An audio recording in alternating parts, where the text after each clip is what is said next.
We are fortunate, privileged to be joined in studio here today by Dr. Francine Pearce, the Director of Health Impact and Engagement over at Sentara. And Dr. Pearce, welcome to the studio. Thank you for joining us today. What do you think of the space? Amazing. Okay. Amazing. Good. Yes. We're glad you like it. And you're here on a very special day. It's one of those things where there's a lot happening this weekend. Yes. But maybe there's more happening this weekend than people even realize, because tomorrow That's is right. Sickle Cell Awareness Day, June 19th, Sickle Cell Awareness Day. Shine a light on sickle cell. If you see any buildings with red lights, if you want to illuminate your space with red lights, it only serves to raise awareness for sickle cell disease. Now, I would love to start here. Why is it so important to raise awareness for sickle cell disease? What does that help to sort of accomplish as we move forward, trying to make this a situation that's best for everybody? Well, it's important to really point out that sickle cell disease is the most common blood disorder in the United States. There are over 100,000 people in the United States alone suffering from sickle cell disease, and here in Virginia as a state, we have 3,000 to 4,000, and a third of those live right here in Hampton Roads. So, given such an impact on our community, it's important that we understand what living with sickle cell disease really is like. What is it like? Well, because the reason it's called sickle cell disease is because when there's either infection or extreme stress, whether that's external or internal, the blood cells deform, and that's why it's called sickle cell. And when those deform and try to transfer through the body, it causes extreme pain. And so people who have sickle cell disease live with debilitating pain when they have these crises, and these crises are unpredictable. They can occur, once a month, once a year, but for so many are living with day-to-day discomfort. And is sickle cell disease something that, in terms of diagnosing it, if someone is maybe watching this and wondering, I want to make sure that I'm safeguarding myself, what to be on the lookout for if you're a person who wants to just constantly be monitoring their own health? Right. Well, sickle cell disease is an inherited disease, and it is on our newborn screen. So it is a disease that you should know whether either you're a carrier of the disease or you actually have full-blown disease from birth. But unfortunately, many of us don't know our birth records, are familiar with what those might have said. So people could be walking around with the trait and not even know it. So when two parents come together and have a child and they both had the trait, the child has a possibility of having the disease. So other than as we get older, some people, if they're going into sports, now they're doing screenings to know whether or not you should, be screened for the sickle cell trait. Usually during pregnancy, they also will screen to see if you have the trait, if that history isn't known. And ages, gender, does it disproportionately affect any particular group of people? Absolutely. Yeah. Sickle cell disease predominantly affects Black people, and about 90%. But because there is so much, cross-cultural, or just community, now we're seeing it in a lot of different communities. So it is important to know that you could be affected even if you're not Black. And historically, it was considered just a disease that affected African Americans. But now we are realizing that many people carry the trait despite not being identified as African American. Yeah, and I want to talk about, you mentioned debilitating pain. Mm-hmm. Can we talk a little bit about, it's one of those things when you're not sick, you almost take it for granted. When you're not in pain, you almost take it for granted, and you maybe allow yourself to forget what it is like to be sick, to be in pain. Right. Can we just explore a little bit of just how difficult that is, not only physically being in pain like that all the time, but mentally and emotionally? Right. So for patients who struggle with sickle cell disease, the variation of and the frequency of their crises can be quite frequent. So, it would almost be minimizing it to say, imagine having a headache every day, right? So their pain is much more excruciating than just a headache. And for many, they struggle with that on a frequent basis. So that requires them to miss days of school, miss days of work, as well frequent ER visits and hospitalizations. So it not only has a financial impact, it has an emotional impact as well, because you're struggling with this discomfort day to day. And that certainly will impact anybody's emotional well-being. Is it something that in and of itself is fatal? Well, it certainly can shorten the lifespan. As we unfortunately just experienced, the Secretary of Commonwealth, Candy King, she lost her daughter Candace to sickle cell disease. So yes, there can be complications, and her daughter was only 16. So we know that it can shorten lifespans, as well as it can cause strokes and kidney disease. So this is something that, certainly deserves as much attention as we can possibly give it in more ways than one. When it comes to managing this disease. Someone who does have sickle cell and wants to live their life the best way they possibly can, what kind of advancements have we made in making that possible? Well, there have been some wonderful advancements in the last few years. The FDA had some gene therapy come out in 2023, as well as we're not only focusing on the crisis state, but we're also focusing on prevention. So vaccines, improved medications, improved protocols to ensure, and blood transfusions will all improve the life and well-being of people struggling with sickle cell. In terms of going forward, what new frontiers are there that we're maybe reaching for or hopeful that could continue to improve?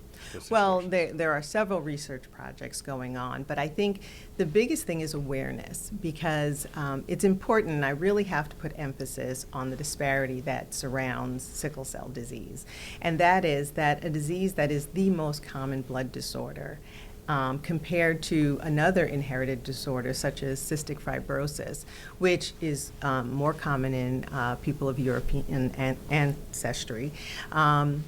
They receive 3 times more funding from the NIH and 7 times more funding from foundations, which is crucial.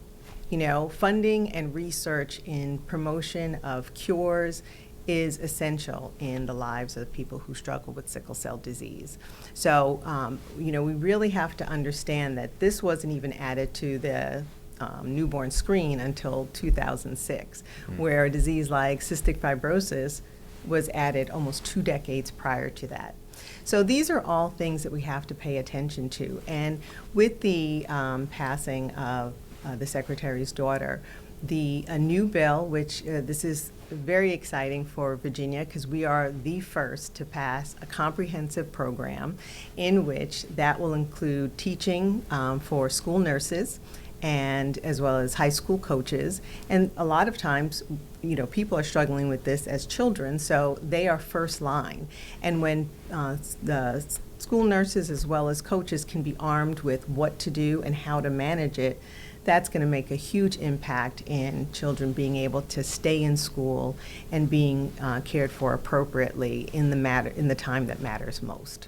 And when we talk about the difference in resources maybe allocated towards sickle cell versus other blood diseases, even if sickle cell data shows that it is impacting more people, are things being done to attack maybe the underlying reasons around those disparities? What are the systemic issues that are creating such a gap, and are those being attacked as part of this legislation and part of these initiatives? Well, yes.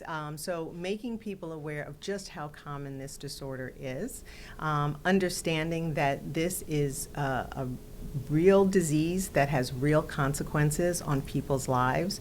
There is a lot of implicit bias training, because unfortunately when these patients present to the ER, they are commonly questioned to be drug seeking, and that can delay care, which also impacts their outcomes. So bringing light, education, awareness is probably the biggest movement forward that we can have. And again, just really wanting to bring such great congratulations to the King family for putting forth that bill, and Governor Spanberger for passing it. And that's questioned to be drug seeking. I can't imagine dealing with something like this. You go to medical professionals who you should be able to trust and should be able to depend on. And then something as hurtful as being accused of drug seeking is Right. is presented to you rather than care and solutions. Exactly. I had never heard that before. That's shocking to hear. What, Wow. something like that, is that maybe more prevalent than we would realize as people who have not necessarily interacted with this disease in close friends or family? I mean, how does something like that come about? Why does something like that happen? Well, unfortunately, the basis of that is rooted in racism and the disparity that the Black community faces. Unfortunately, that plays out on such a larger scale when it comes to sickle cell disease, because we already have reduced access in some communities to care. So there, here in Hampton Roads, for many years, people had to drive all the way to Richmond to get their care as an adult. CHKD does care for the children, but it wasn't until 2024 that EVMS, along with Sentara, opened up an adult-directed sickle cell clinic. So these are things that the Black community has struggled with for centuries, unfortunately. But when it comes to sickle cell disease, we are just determined to make people aware of the devastation and the debilitation that this causes on someone's life. And we can do better. We can do better through education. We can do better through implicit bias training. And again, that is why Sentara is dedicated to making this a whole movement and creating awareness through the Shine a Light on Sickle Cell, which occurs tomorrow, as well as, just spreading the word through literature and education. Yeah, and your determination brings us a great deal of optimism Well, thank you. and hope around something like this. And so having you here provides so much of that, which is helpful, because my mind, as we talk, also can't help but drift to all of the reporting that we have done around hospitals closing due to funding issues. So much of what we've Exactly. seen with Medicaid and Medicare, and how that is impacting especially rural hospitals. When you put so much time and effort into a cause like this, and then on the other side you see things like that, how concerned are you that you're pushing to take these steps forward, and then there are other forces that are maybe holding back the initiatives that you guys are working so hard to advance? Absolutely, and we know that the Big Beautiful Bill, as they call it, will disenfranchise over 400,000 people within Virginia for their medical coverage. So we have to keep that in the forefront of our mind. And when we're voting, we have to, use our power to ensure that, yes, we are going to vote so people maintain their insurance, their access, and keep in the forefront of our minds that, no one asked for this disease, right? This isn't out of the product of a lifestyle or anything else. This is a genetic disorder, and you're born with it, and we have to ensure that we do our very best to give quality care and ensure that it's done in an efficient manner, because that's the biggest thing too. When your pain crisis is coming and you're aware of that, quick access to care and medication, even just IV fluids, can impact the outcome. So it's so important that we make everyone aware of this disease. We make sure that when people present to the ER, their medical records are available so that their plan of care can be accessed and they get efficient care. I know Sentara is dedicated to improving that through line from the first moment of pain to getting treatment within an hour, and that is our goal. Oh, right. I mean, it brings so much encouragement to hear that you're so focused on this and you're pushing for it. And, even before we started doing all of this reporting on the big picture, threat to resources in medical care, this was already an issue that needed attention and needed resources. And so knowing that even as you try to progress towards a solution, there are more and more issues popping up is something that, it is so often for us here at 13 News Now, it can be discouraging. And so to be able to talk to you, it really is helpful and brings a little bit more of that optimism. So I appreciate you not just for raising awareness, but for bringing us a little bit of that today. It's well needed. Is there anything else you want to add that I didn't get to touch on? No, I think we really covered it. I just really want to give a great acknowledgement to EVMS and their sickle cell clinic, because they are truly making an impact in the lives of families that struggle with sickle cell disease here in Hampton Roads. And though they're a new clinic, they're giving quality care and patients are seeing improved outcomes and not having to travel all the way to Richmond. So just a huge shout out to our friends over there at the Sickle Cell Clinic. It's great to hear. And, you know, if you're going to be out and about tomorrow and you want to help, Yes. wear red. If someone asks That's about your right. outfit, or Wear if someone red. asks about your shirt, you can say it's for sickle cell awareness. That's And you can right. explain a little bit about why it's so important to be aware of this disease Absolutely. and everything being done to try and help. Well, thanks so much for coming in, Dr. Pearce. Thank We really you. appreciate it. This has been wonderful. Absolutely. And hopefully we can get together down the road and talk about whatever initiative Yeah, you're tackling I hope next. to come back and tell you the success of all of our programs. That is the goal. That is the goal. We'll see you then. Wonderful. Thank Okay. you. Dr. Pearce from Sentara, Dr. Francine Pearce, Health Impact and Engagement with Sentara, and here with us today on Live Impact to provide a little bit more insight into something that we all could stand to be more aware of.